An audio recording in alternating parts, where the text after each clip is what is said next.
सत्य समाचार, तटस्थ समाचार, समाज बदल्ने हाम्रो अभियान। नमस्कार, यो हो टाइम समाचार। म वीरेन्द्र मन। सुरु गरौं प्रदेश नम्बर 2 मा सरकारको आलोचना सम्बन्धी प्रसंगबाट। प्रदेश नम्बर 2 सरकारले गठन गरेको आयोगलाई कामविहीन बनाएको भन्दै विपक्षी र सरकार पक्षका सांसदहरूले सरकारको आलोचना गरेको छ। प्रदेश सभाको बैठकमा बोल्दै प्रदेश सरकारले गठन गरेको जनलोकपाल लगायतका विभिन्न आयोगहरूलाई कामविहीन बनाएको भन्दै सरकारको आलोचना गरिएको छ। प्रदेश सभाको बैठकको सुरुवातमा विशेष समय लिएर बोल्दै लोकसभा नेत्री सुरिता कुमारी शाहले प्रदेश सरकारले गठन गर्ने बेलामा अनावश्यक रूपमा आयोगहरू गठन गर्ने तर त्यसलाई काम र बजेट दिनुमा आनाकानी गरिरहेको आरोप लगाउनुभयो। उहाँले सरकारको यस कार्यको कारणले गर्दा यसमा व्ययभार अत्याधिक पर्ने गरेको बताउनुभयो। उहाँले नियमावलीको अभावको कारणले आयोगको काम प्रभावकारी हुन नसकेको बताउनुभयो। त्यसैगरी प्रदेश सभा सदस्य एवं नेपाली कांग्रेसका नेता शिवचन्द्र चौधरीले सरकारले अनावश्यक रूपमा आयोगहरू गठन गर्ने र त्यसपछि आवश्यक पर्ने साधन स्रोत उपलब्ध नगराउने जस्ता समस्या देखिएको बताउनुभयो। उहाँले भोजको तयारी गरेर भोज गर्दा राम्रो हुने तर सरकारले बिना तयारी नै आयोग गठन गर्ने गरेको बताउनुभयो। उहाँले यसले सरकारको रवैया गलत भएको बताउनुभयो। उहाँले सरकारले गरिब प्रदेश रहेको र बोझमाथि बोझ थपिँदै गइरहेको बताउनुभयो। चौधरीले सरकारले यसलाई आते जाते कुरामा लिन नपर्ने बताउनुभयो। अख्तियार की तरफ से और बहुत सारे मुद्दाओं का उसमें ढेरी लगा हुआ है, लेकिन लोकपाल का न नियमावली बना सके हम लोग, न उसको काजवाहन पक्ष में आगे ले जा सके हैं, न उसके लिए घर का उपाय हो सका, न कोई उसका काम कार्रवाई करने के लिए आपको ऑफिस की व्यवस्था हो सके और साथ ही ऑफिस में स्टाफ की भी व्यवस्था नहीं है। ऐसे आयोगों को बनाकर क्या करना चाहते हैं हमारे मुख्यमंत्री और हमारी सरकार, ये हम लोग के समझ में नहीं आ रही। मैं आपके प्रति आपको कहकर अपना उन लोग का सरकार का ध्यान आकर्षण कराती हूँ कि इस पर तुरंत से तुरंत कार्रवाई किया जाए। कुरो के छ नि आयोगहरू बनाउनु भएको छ सरकारले। अहिले लोकपाल बिल ल्याएर हामीले नि यहाँबाट पास गर्यौं। यो गरिब प्रदेशलाई यो सरकारले किन बोझमाथि बोझ थप्दैछ?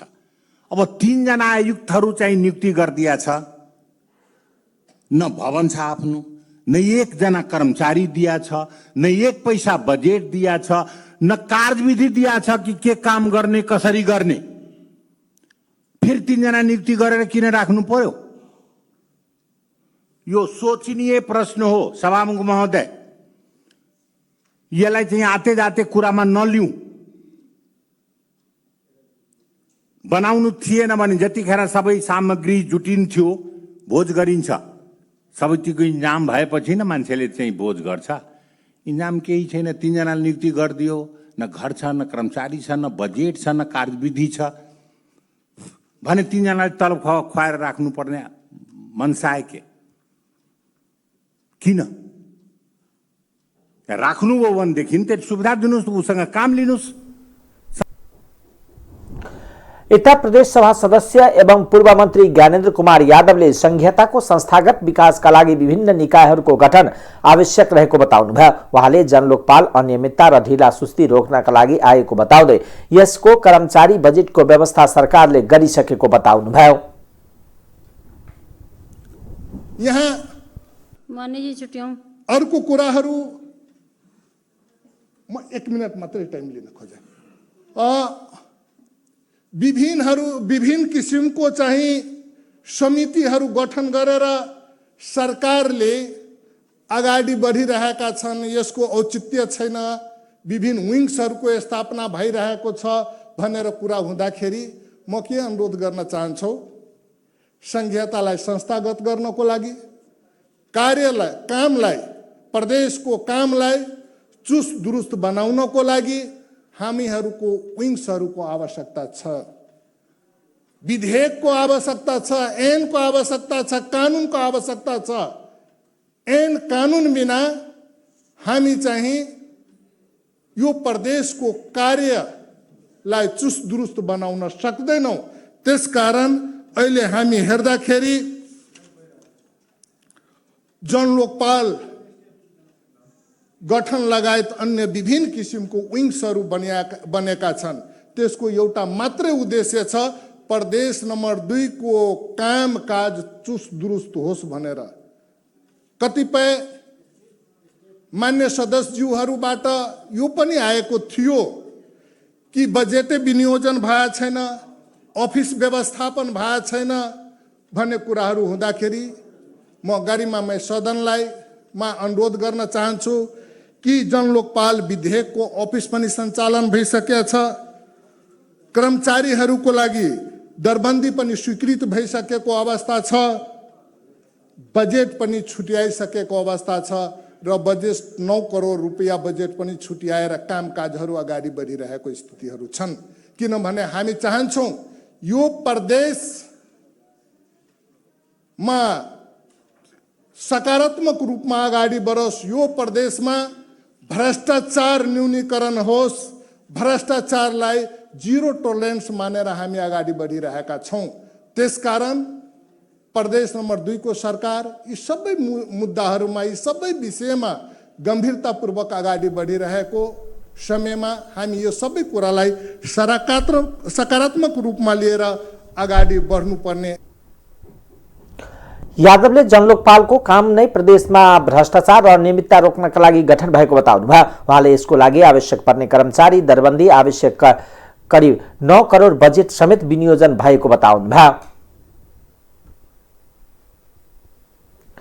प्रदेश 2 को नामाकरणका लागि जनक प्रदेश दर्ता गराएको नेकपा एमाले जानकी प्रदेश नाममा आफ्नो समर्थन जनाएको छ। शुक्रबार बसेको प्रदेश सभा बैठकमा नेकपा एमालेकी सांसद शारदा देवी थापाले जानकी प्रदेशमै आफूहरूको समर्थन रहेको जानकारी दिनुभयो।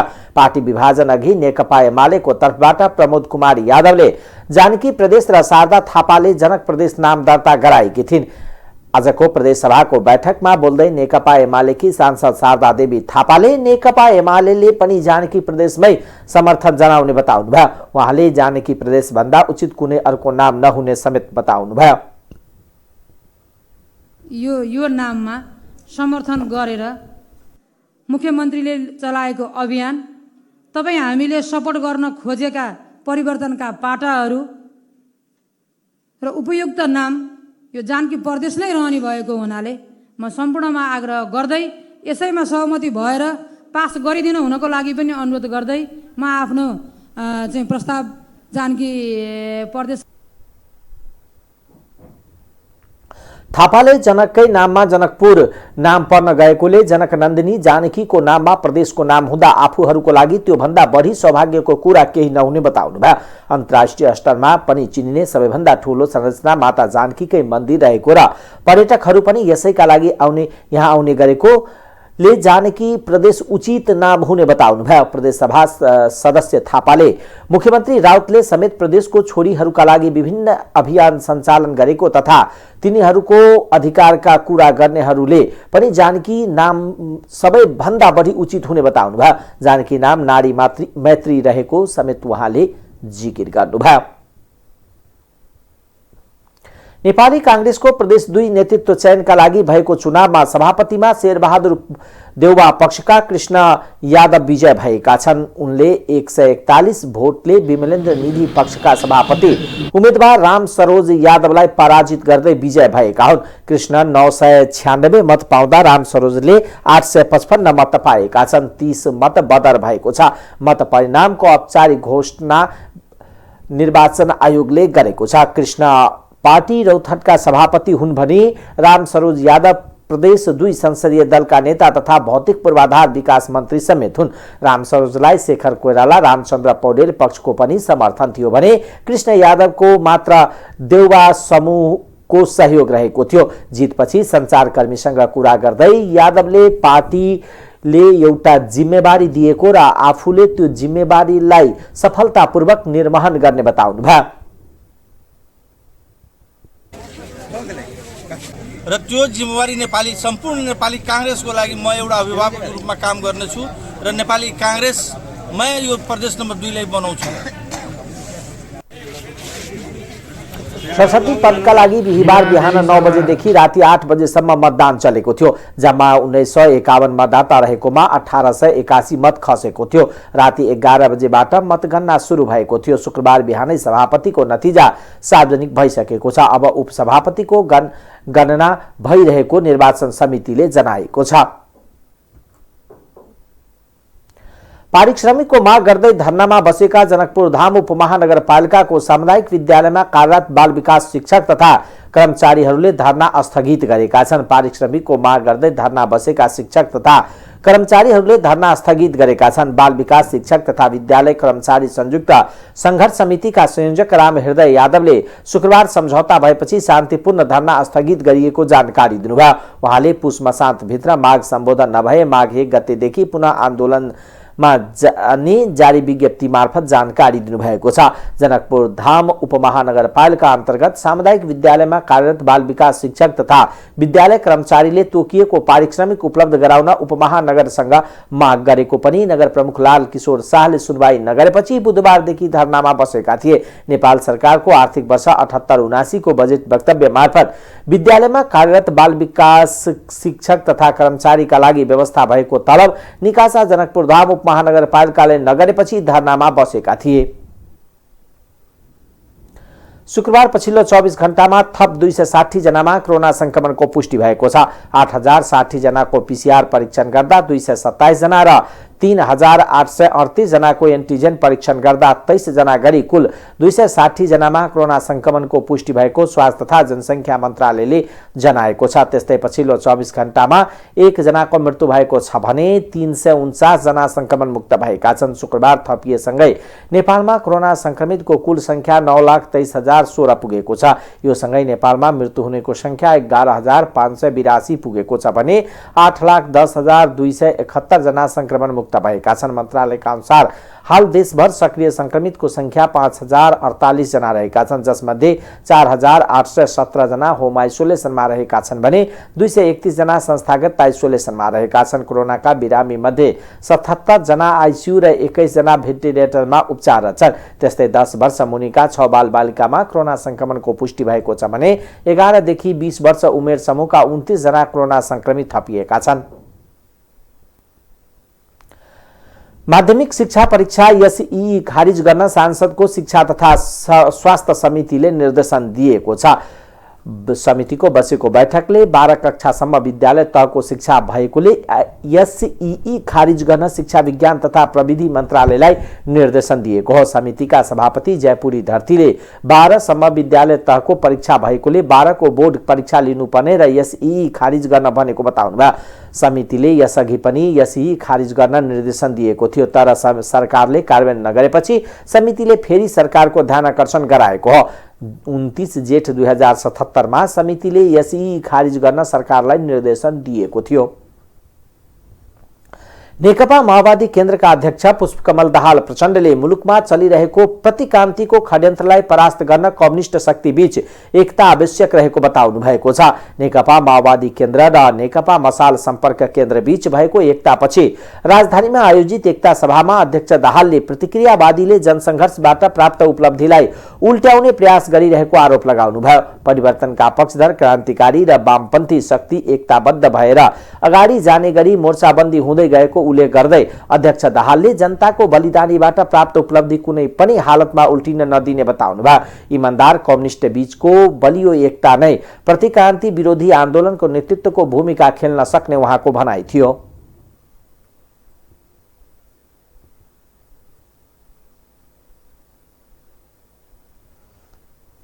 यात्रातिर देशलाई डोर्याउन सकियोस् भनेर गरेका थिए, तर अर्को पक्ष र त्यसको नेतृत्व मुख्यतः उसले त्यो एकतालाई एउटा विचारधारात्मक र राजनीतिक एकताको रूपमा होइन, सत्तामा पुग्ने भर्याङको रूपमा मात्रै प्रयोग गर्दा त्यो निकै ठुलो धोका र विश्वासघातमा परिणत भयो र हामी फेरि एकचोटि नयाँ सिराबाट विचारधारात्मक राजनीतिक ढङ्गले कम्युनिस्ट आन्दोलनलाई एकताबद्ध गर्नुपर्ने नयाँ ऐतिहासिक आवश्यकताको बिन्दुमा आइपुग्यौँ।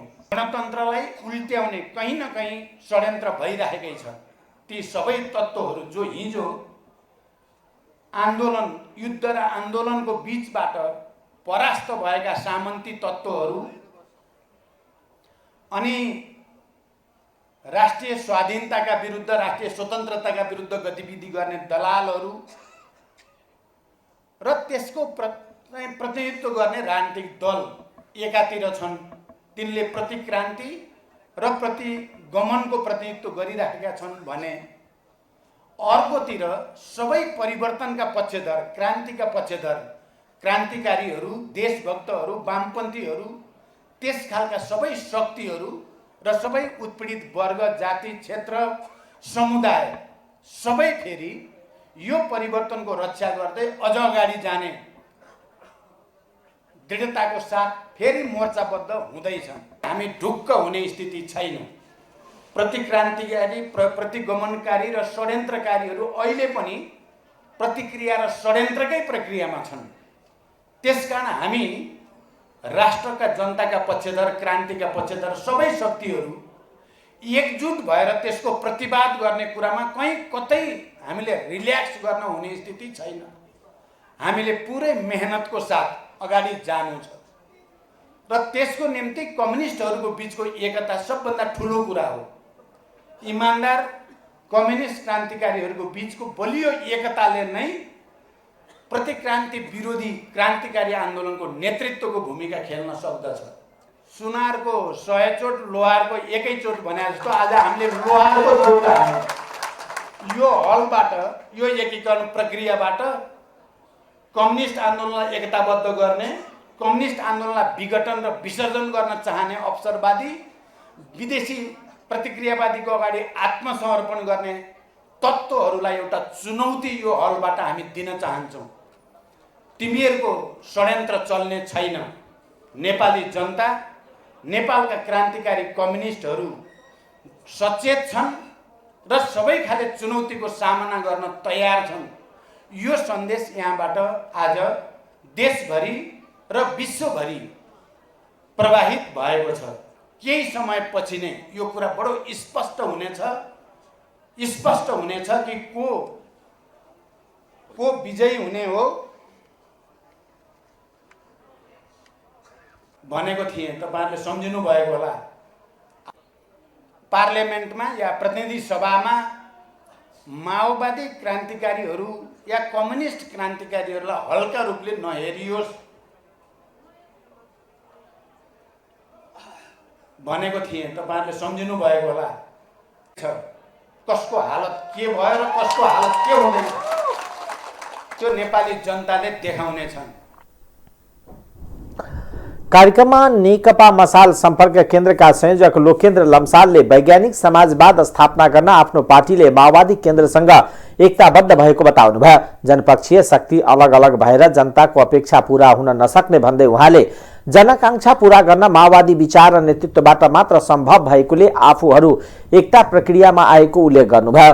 त्यसअघि अध्यक्ष दाहाल र संयोजक लम्सालले दुवै पार्टी बीच एकता सम्पन्न भएको घोषणा गर्नुभएको थियो। सम्पर्क केन्द्रका हाल 39 जिल्लामा संगठन तथा 6 जिल्लामा सम्पर्क कार्यालय रहेको सो अवसरमा संयोजक लम्सालले जानकारी गराउनु भएको थियो।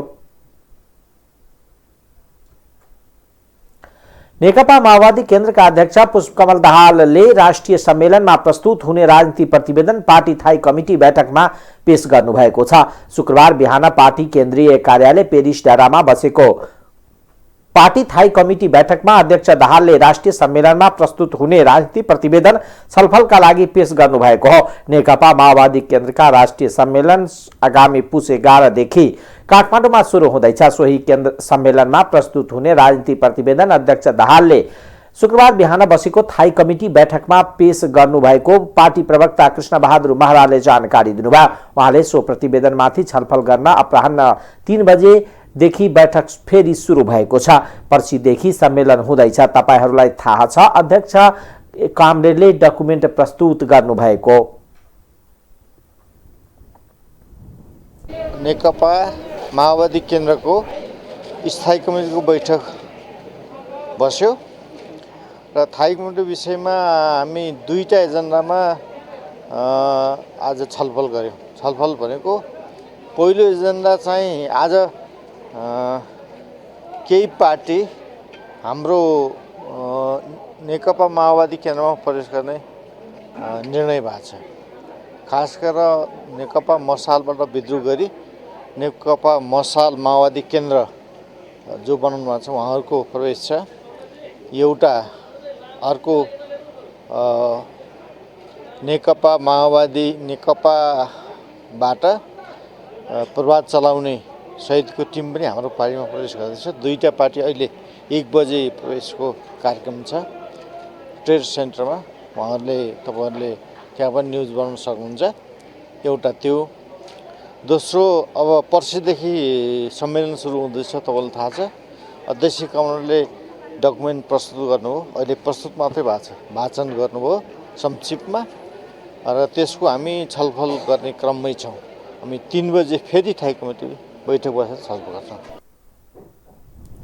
बैठकले नेकपा मसालसँग विद्रोह गरी बनेको नेकपा मसाल माओवादी केन्द्र र प्रभात चलाउने नेतृत्वको नेकपाको सिङ्गो टिमसँग पार्टी एकीकरण गर्ने निर्णय पनि गरेको नेकपा माओवादी केन्द्रले जनाएको छ। ऊर्जा जलस्रोत तथा सिंचाई मन्त्री पम्फा भूषालले पेट्रोलियम पदार्थको आयात न्यूनीकरण र विद्युत खपत नीति बनाएर प्रभावकारी कार्यान्वयन गर्ने बताउनु भएको छ। शुक्रबार मन्त्रालयमा अहिलेसम्म भएको काम कारबाही र भावी योजनाका बारेमा जानकारी गराउन पत्रकार सम्मेलन गर्दै मन्त्री भूषालले विद्युतीय खपत गर्ने ठूलो उद्योग स्थापनाका लागि प्रोत्साहन गर्ने र विद्युत सवारी साधनको प्रवर्धनदेखि हरेक क्षेत्रमा विद्युत उपकरण उपयोग गर्ने नीति लिएको जानकारी दिनुभयो। त्यस्तै उहाँले अब ग्राहकले मागेको समयमा सहजै विद्युत पाउने व्यवस्था गरिएको दावी गर्नुभयो। अब घर भाडामा बस्नेले पनि प्राधिकरणले छुट्टै मिटरले ग्राहक बन्न सक्ने र अपार्टमेन्ट तथा कोलोनीमा बस्नेले समेत छुट्टै मिटर लिएर ग्राहक बन्न सक्ने व्यवस्था गरिएको उहाँले बताउनुभयो। मन्त्री भूषालले नेपाल विद्युत प्राधिकरण र वैकल्पिक ऊर्जा प्रवर्धन केन्द्र बीच भएको सहकार्य गरी आगामी 2 वर्षभित्र देशलाई पूर्ण विद्युतीकरण गर्न कार्ययोजना बनाएर काम अगाडि बढाइएको जिकिर गर्नुभयो। भन्दा कम विद्युत उपभोग गर्नुहुन्छ अनि मैले चाहिँ 20 युनिट सम्म बाल्ने जनतालाई चाहिँ निशुल्क दिने निर्णय गरेँ र त्यो हाम्रो नियमन आयोगले सहमति दिएर मङ्सिर 1 गतेबाट लागू भएको छ। त्यस्तै हाम्रै जलस्रोतमा आधारित जलविद्युत केही महँगो मलाई अनुभूति हुन्थ्यो आफू उपभोक्ता हुँदाखेरि पनि। त्यसमा पनि बढी महँगो चाहिँ घरेलु उपयोगमा छ, डोमेस्टिक कन्जम्सनमा। त्यसैले त्यसका विभिन्न हाम्रा स्ल्याब हुन्छन्, कति युनिट बाल्यो भने कति रेट भनेर, र सबभन्दा बढी बाल्नेलाई सबभन्दा बढी रेट छ। त्यसैले मैले त्यो सबभन्दा बढी मा 1 रुपैयाँ माथि घटाएको छु र बीचका विभिन्न लेयरमा छन्। यस्तै हाम्रो विद्युत बढी भएर खेर पनि जाने स्थिति नीति बनाएका छौँ र विद्युत प्राधिकरणले पहिले नै चार्जिङ स्टेसनको टेन्डर गरेर बन्ने प्रक्रियामा छन्। गएर कसैले अर्डर गर्यो भने कुनै पनि डिलरले नेपाल ल्याएर गाडी 4 महिनाभन्दा पहिले दिन सक्दिन। यो चाहिँ हाम्रो लागि चाहिँ सुखद कुरो हो, किनकि एकातिर हाम्रो स्वदेशको यो ऊर्जा हो, विद्युत हो, यो ज्यादै पेट्रोलियम पदार्थको हिसाबले चाहिँ सस्तो छ। अनि अब विद्युतसितको अर्को ठुलो समस्या हाम्रो प्रसारण लाइन हो। कतिपय पहिलेदेखि नै टेन्डर भएका अलिकति यो जग्गा अधिग्रहण गर्ने समस्याले विलम्ब भएका, यो या त बिजुली सस्तोमा दिनु पर्यो जसको हेजिङ गर्ने हो, अरूको भन्दा सस्तो दिनु पर्यो, या फ्री इनर्जी दिनु पर्यो। त्यसपछि बल्ल विद्युत प्राधिकरणले हेजिङमा गर्नु सक्छ भनेर एकदमै लजिक पेश गरेको मात्रै कुरा थियो। यहाँ बाहिर आउँदा कसरी आएको भने एकदमै 2टा मन्त्रालयको 2टा मन्त्रीको अथवा उसले भने बडो नकारात्मक ढङ्गले त्यस्तो कुरा होइन। हामीले विदेशी लगानी ल्याउने भनेका छौँ र अलि ठुला आयोजना हामीले मात्रै नसक्ने भनेर हामीले पहिले नै खोलेको लाइसेन्टेड एउटा उसमा छलफल पनि गर्ने, अध्ययन पनि गर्ने र निष्कर्षमा पुर्याउँछौँ। किनभने उहाँहरू पनि विद्युत खपत गर्ने उपभोक्ता हो, उहाँहरूले नलिग्यो भने पनि हाम्रो बिजुली खेर जाने। त्यस्तै सिंचाइतर्फका राष्ट्रिय गौरवका योजनाको निर्माण कार्यलाई तीव्रता दिएको र स्यालो तथा डिप ट्युबवेल निर्माण गरी सिंचाइ सुविधा विस्तार गरिएको दावी गर्नुभयो। भारतको विद्युत मन्त्रालयको सहमतिमा अन्तर्देशीय विद्युत व्यापारका लागि नेपाल विद्युत प्राधिकरणलाई भारतीय ऊर्जा एक्सचेन्ज मार्केटमा विद्युत बिक्री गर्न अनुमति प्राप्त भएको जानकारी पनि उहाँले दिनुभयो। सरकारले राष्ट्रिय परीक्षा बोर्डको अध्यक्षमा महाश्रम शर्मालाई नियुक्त गरेको छ। शुक्रबार मन्त्री परिषदको निर्णय सुनाउँदै नेपाल सरकारका प्रवक्ता एवं संचार तथा सूचना प्रविधि मन्त्री ज्ञानेन्द्र बहादुर कार्कीले सरकारले राष्ट्रिय परीक्षा बोर्डको अध्यक्षमा महाश्रम शर्मालाई नियुक्ति गर्ने निर्णय गरेको जानकारी दिनुभयो। त्यस्तै सरकारले क्रिसमस डेको अवसरमा पुस 10 गते शनिबार सार्वजनिक बिदा दिने निर्णय पनि गरेको छ। प्रवक्ता कार्कीका अनुसार बैठकले औद्योगिक व्यवसाय ऐन 2076 को दफा 5 क बमोजिम औद्योगिक तथा लगानी प्रवर्धन कोष स्थापना गर्ने, विधायन व्यवस्थापन सम्बन्धी विधेयक तर्जुमा गर्न सैद्धान्तिक स्वीकृति दिने र जिल्ला सभा रूपन्देहीको जग्गा रोडी गाउँपालिकाको नाममा हक हस्तान्तरण गर्ने स्वीकृति दिने निर्णय समेत गरेको छ। विधायन व्यवस्थापन सम्बन्धी विधेयक तर्जुमा गर्न सैद्धान्तिक स्वीकृति गर्ने, क्रिसमस डेको अवसरमा 2078 पुस 10 गते सार्वजनिक बिदा दिने, संगठन तथा व्यवस्थापन सर्वेक्षणको लागि पूर्व स्वीकृति दिने, राष्ट्रिय परीक्षा बोर्डको अध्यक्षमा श्री महाश्रम शर्मालाई नियुक्त गर्ने, जिल्ला सभा रूपन्देहीको जग्गा रोहिणी गाउँपालिकाको नाममा हक हस्तान्तरण गर्न स्वीकृति दिने, हुलाक वस्तुको महसुल दर रेट पुनरावलोकन गर्ने, वैदेशिक द्रुत डाक सेवा EMS महसुल पुनरावलोकन गर्ने। प्रवक्ता कार्कीले सरकारले हुलाक वस्तुको महसुल दर रेट पुनरावलोकन गर्ने र वैदेशिक द्रुत डाक सेवा EMS महसुल पुनः पुनरावलोकन गर्ने निर्णय समेत गरेको बताउनुभयो। अब आर्थिक समाचार।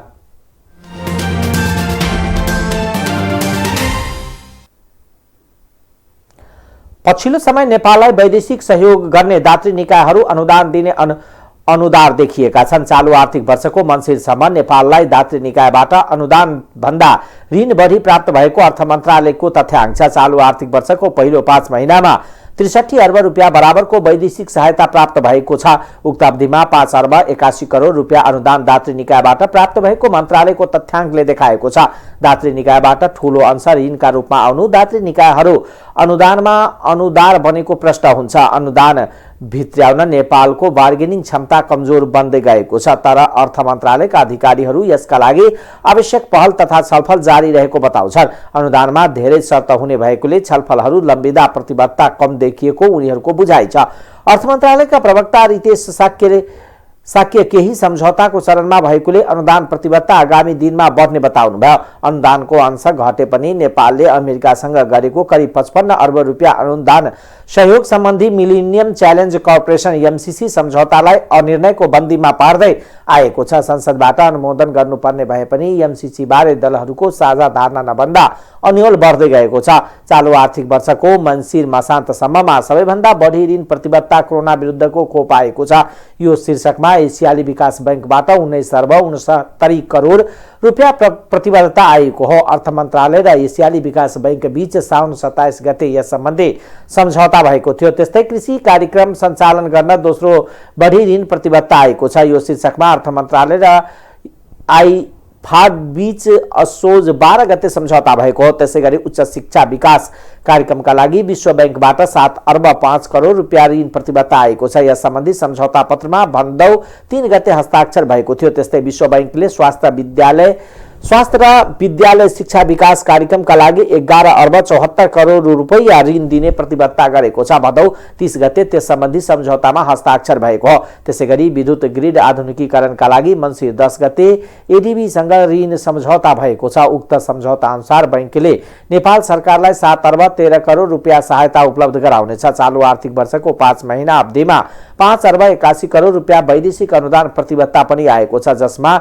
GCF र अर्थ मन्त्रालय बीच साउन 7 गते 3 अर्ब 33 करोड रुपियाँ अनुदान सम्बन्धी सम्झौता भएको थियो। त्यस्तै एडीबीसँग मन्त्रालयले साउन 14 गते 59 करोड अनुदान र स्विजरल्यान्डसँग भदौ 25 गते 1 अर्ब 87 करोड रुपैयाँ बराबरको अनुदान सम्झौतामा हस्ताक्षर गरेको छ। पूर्व गभर्नर दिपेन्द्र बहादुर छेत्री पछिल्लो समय अनुदान भन्दा ऋणको अंश बढे पनि आतिनुपर्ने अवस्था भने नरहेको बताउनुभयो। उहाँका अनुसार अमेरिकामा कुल गृहस्थ उत्पादनको 120% ऋण हुन्छ। बेलायत सहित अन्य देशमा पनि ऋणको अंश बढी नै हुने गरे पनि चिन्ता खासै गरिएको हुँदैन। यसकारणले पारदर्शिताका साथ लिएको ऋण खर्च हुनु नै हो। उहाँले ऋण दुरुपयोग भयो भने त्यहाँ जिम्मेवारलाई कारबाही हुन्छ, तर यहाँ उत्तरदायित्व भने खासै नहुँदा चिन्ता बढ्नु स्वाभाविक रहेको बताउनुभयो। अब अन्तर्राष्ट्रिय समाचार।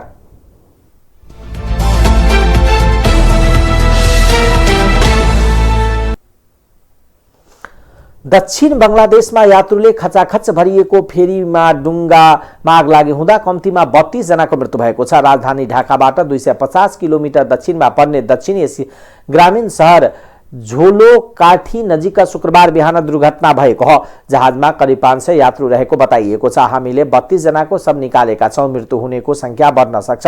अधिकांशको आगो र केहीको नदीमा हाम फालेर डुबेर मृत्यु भएको स्थानीय प्रहरी प्रमुख इमोनुल इस्लामले बताउनुभयो। इन्जिन कोठाबाट आगलागी भएको र ढाकाबाट घर फर्केका मानिसहरूले खचाखच भरिएको डुङ्गामा आग लागेको उहाँको भनाइ छ। घाइते भएका करिब 100 जनालाई अस्पताल पठाइएको इस्लामको भनाइ छ। गत जुलाई ढाका बाहिरको औद्योगिक शहर रूपगञ्जमा भएको खाद्यान्न तथा पेय पदार्थ कारखानामा आग लागि हुँदा 52 जनाको मृत्यु भएको थियो। सन् 2019 को फेब्रुअरीमा ढाकाको रसायन भण्डारण गरिएको अपार्टमेन्टमा आग लागि हुँदा कम्तीमा 70 जनाको मृत्यु भएको थियो। यस्तै अगस्तमा पूर्वी बंगलादेशको एउटा तालमा यात्रुले भरिएको डुङ्गा र बालुवाले भरिएको कार्गो जहाज ठोकिँदा कम्तीमा 21 जनाको मृत्यु भएको थियो। बेलायत र दक्षिण अफ्रिकामा गरिएको प्रारम्भिक अध्ययनमा कोरोनाको ओमिक्रोन भेरिएन्ट कम घातक रहेको पाइएको छ। संक्रमणको लहर तुलनात्मक रूपमा मध्य स्तरको मात्र भएको अध्ययनमा देखिएको छ।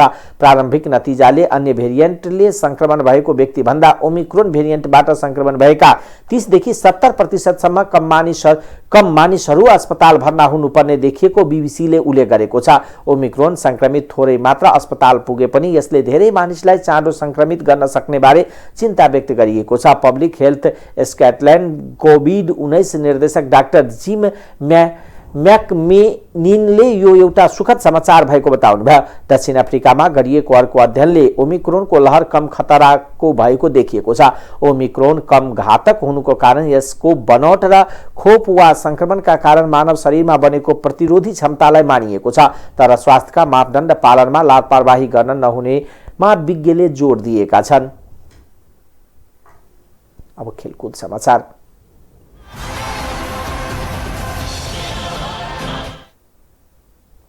शहीद स्मारक ए डिभिजन लीग फुटबल अन्तर्गत शुक्रबार भएको पहिलो खेलमा सशस्त्र प्रहरीको एपीएफ र न्यू रोड टिम एनआरटीले अंक बाँडेका छन्। चौथो चरण अन्तर्गत त्रिपुरेश्वर दशरथ रङ्गशालामा भएको खेलमा एपीएफ र एनआरटीले 3-3 गोलको बराबरी खेलेका छन्। शुक्रबारको बराबरीसँगै एनआरटी 6 खेलमा 7 अंक सहित तालिकाको 6औं स्थानमा पुगेको छ। उति नै खेल खेलेको एपीएफ 5 अंक सहित 11औं स्थानमा छ। दोस्रो खेल बेलुका 5:45 बजेदेखि नेपाल पुलिस क्लब र फ्रेन्डराइट क्लब खेलेका छन्। पुलिस 5 खेलमा 5 अंक जोडेर 10औं स्थानमा छ। फ्रेन्डराइट 5 खेलमा 2 अंक जोडेर पुछारमा छ। लीगमा 14 टोली सहभागी छन्। बंगलादेशको ढाकामा भइरहेको एशियन सेन्ट्रल जोन भलिबल च्याम्पियनशिपको महिलातर्फ नेपाली टोलीले लगातार दोस्रो जित निकालेको छ। शुक्रबार भएको खेलमा नेपालले मालदिप्सलाई सोझै सेटमा हरायो। एकपक्षीय जस्तै बनेको खेलमा साबिक विजेता नेपालले मालदिप्सलाई 25-11, 25-9, 25-5 सेटमा हरायो। 2 जितपछि नेपाल 5 अंक जोडेर अंक तालिकामा शीर्ष स्थानमा छ। नेपालले पहिलो खेलमा श्रीलङ्कामाथि 3-2 को सेटमा जित हात पारेको थियो। 6 राष्ट्र सहभागी प्रतियोगितामा राउन्ड रोबिन लीगपछि शीर्ष 2 टोलीले फाइनल खेल्नेछ। नेपालले आफ्नो तेस्रो खेल शनिबार घरेलु टोली बंगलादेशसँग खेल्नेछ। टाइम्स समाचार अहिलेको लागि यति नै। हेर्दै गर्नुहोला टाइम्स टेलिभिजन। नमस्कार।